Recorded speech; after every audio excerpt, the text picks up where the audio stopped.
The future of transport luckily looks very different than today.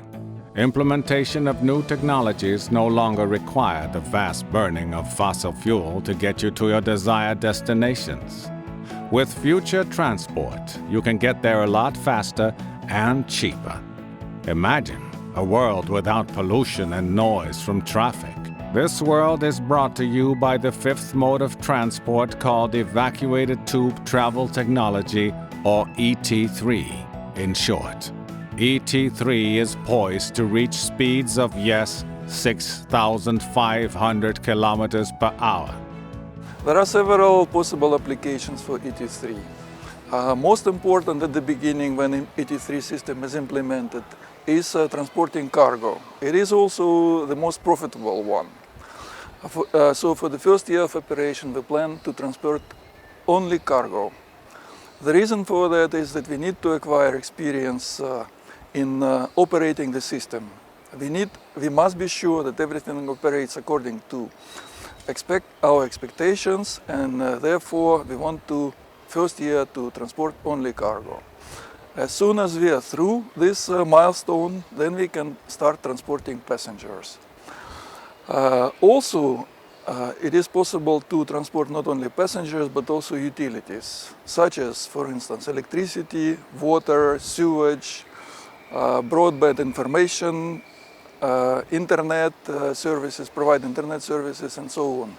So ET3 has enormous potential to replace not only known modes of transportation, such as car, airplane, and train, but it also has possibility to replace what we are used to consider as utilities. These all services, they can be provided by ET3.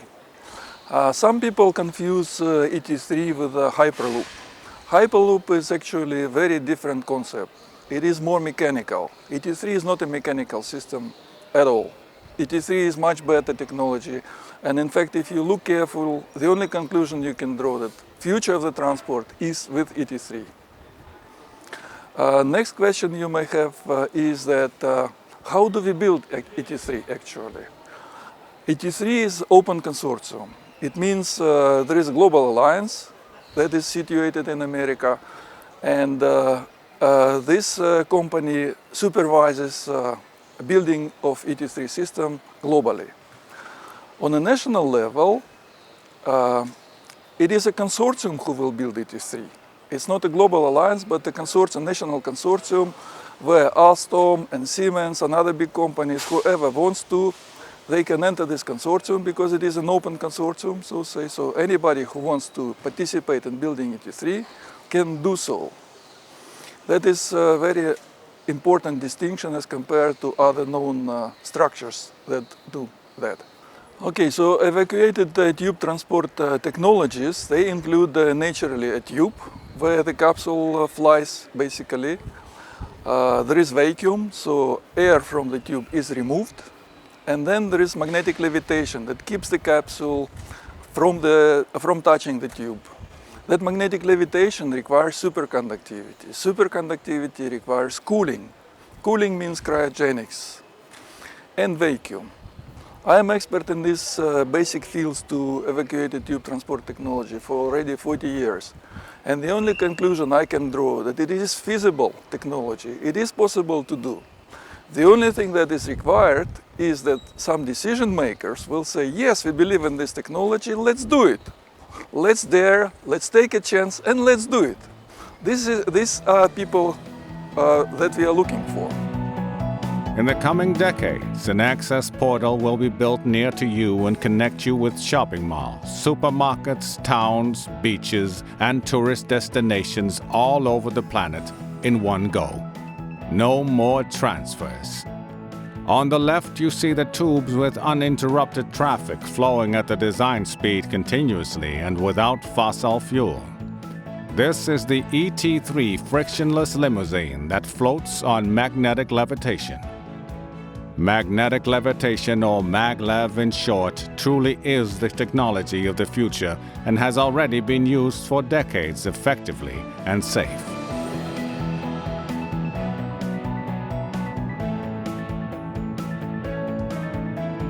Entering the evacuated tube system that allows for frictionless travel happens through an airlock.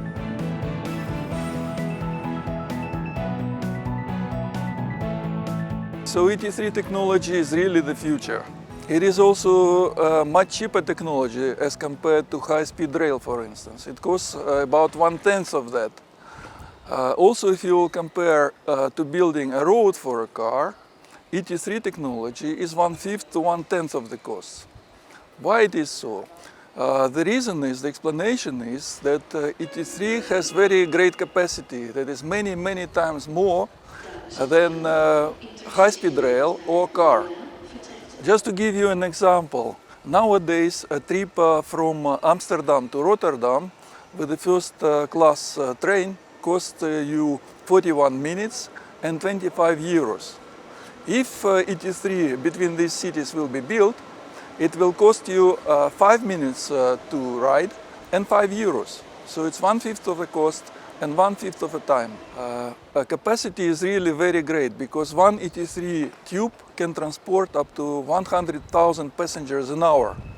Just to give you an example, we are now at Rotterdam station, and this station handles 110,000 passengers a day. So one ET3 tube allows you to transport 10 times more passengers than this whole Rotterdam Central Station, renewing of which costed 500 million euros. Furthermore, in the future, it is possible to transport utilities. We are thinking that when ET3 system will be built in the Netherlands, it will be a network of tubes of about 3,000 kilometers long. Building of such a network will take probably some 10 years and will cost 10 billion euros. This is still much smaller amount if you would build high-speed rail of the same length. When it will be built, such system, it will allow to transport many more passengers and with much greater speed. Because for national level, as you know, the speed of ET3 capsules will be 600 kilometers an hour, meaning that you can cover 10 kilometers in 1 minute. It also means that ET3 trip will almost never last more than a half an hour in the Netherlands. Also important point is that you travel like in your car. It's not ET3 is not a train, so you travel from A to B non-stop, and there will be no fillers. This is provided by automatic control of the capsules, and we are absolutely sure, because of the greater capacity of ET3, this system will become superior as compared to other known modes of transportation. Many nations are nowadays investing in wind energy. Wind energy indeed is a sustainable technology. It doesn't require fuel to produce electricity. However, we calculated that if ET3 system will replace existing modes of transport, it will save 3 to 5 times more CO2 emissions as compared to wind parks that will be built for the same money. So ET3 technology allows you with less money to achieve CO2 goals much faster and much more efficient way. Besides, wind parks are only good to producing electricity. ET3 is saving CO2, but at the same time, it is not the primary goal. The primary goal is to transport cargo, to transport passengers, to transport utilities, to provide you with broadband internet services, and so on and so on. As compared to a train, ET3 has much better granularity. It means that in the future you can place ET3 stations, or ET3 access portals as they called, much closer to where you live. We foresee that the distance from your house will be no more than 5 kilometers to nearest ET3 station in the near future. It means that in the future you will have to do the first and the last mile, or maybe 3 to 5 kilometers distance with electrical car, and then you are at the ET3 portal, and then you can move with this enormous speed to any destination you like.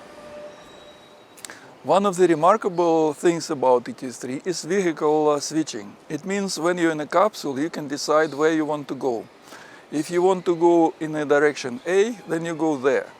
If you change your mind and you want to go into direction C, then to a certain moment you can take that decision, you press the button and you go to C instead of A. That means you're operating in a way how internet works. So packaging, switching, and no switching as with trains. It's a different concept and it's revolutionary. It provides enormous capacity of ET3 network. If you want to participate in ET3, you can buy a license. It's available on our website, and then you're a member of a team. At the present, ET3 consortium includes 343 licensees, and those are people who are primarily busy developing ET3 anywhere in the world. In fact, such a system can be started up anywhere in the world. It can be in India, it can be in America, in Japan, in China, in Europe, anywhere. Which means that you can join the efforts of the team right now.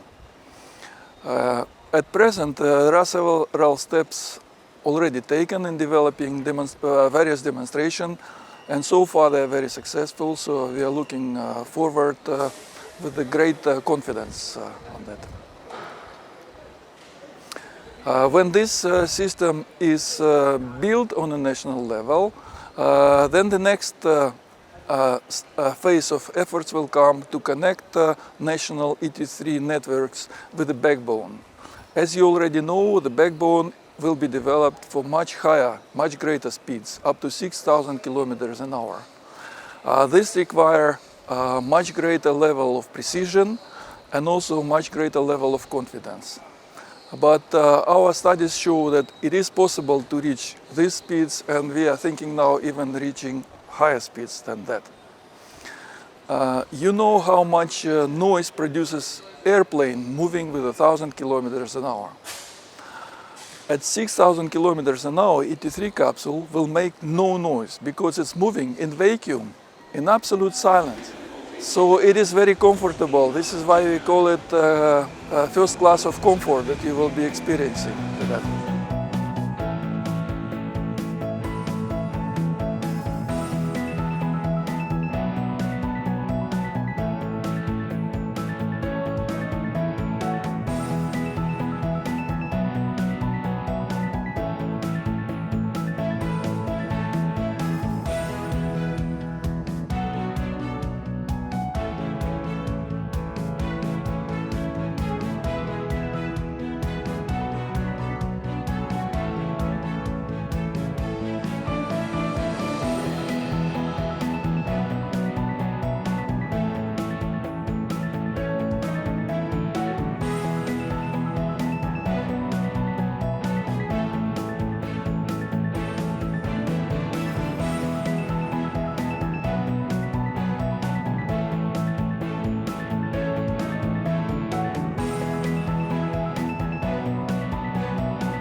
We invite public debate about halting further investments in expensive rail, asphalt, and even overhead lines to establish how ET3 can transport cargo, passengers, and utilities much more effectively.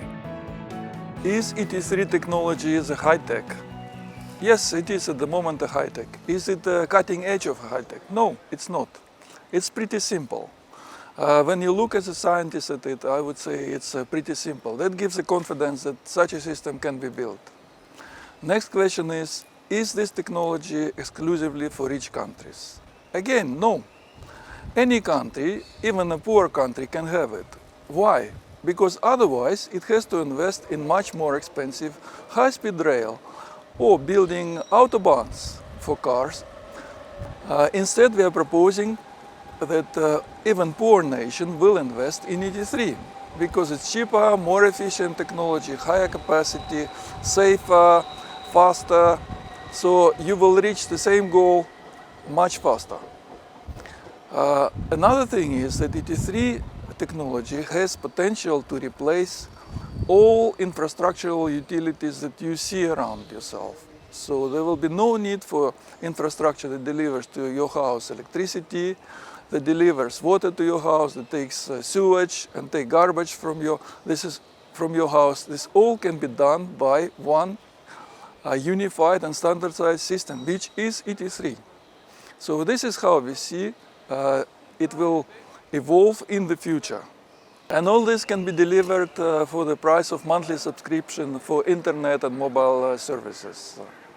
One reason why ET3 got my personal attention is that we all are thinking what the future will bring to us.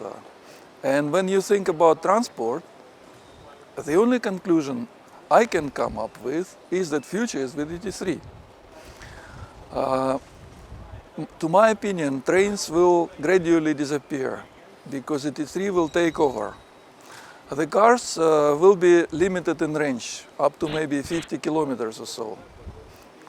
Why? Because it will be more convenient, cheaper, faster, safer, environmentally friendly, and so on to go with ET3.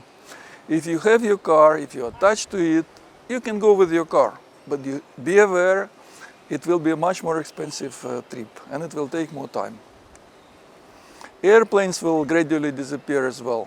They will be still there for some things that are difficult for ET3, for instance, crossing the oceans and things like that. But gradually we'll learn also how to build ET3 tubes under the ocean, in the ocean. Because connecting America and Europe, this is one of the enormous tasks that we do not think will happen in the next 10 years. But if you will think about 50 years perspective, this very well may happen, because there is a big drive for it.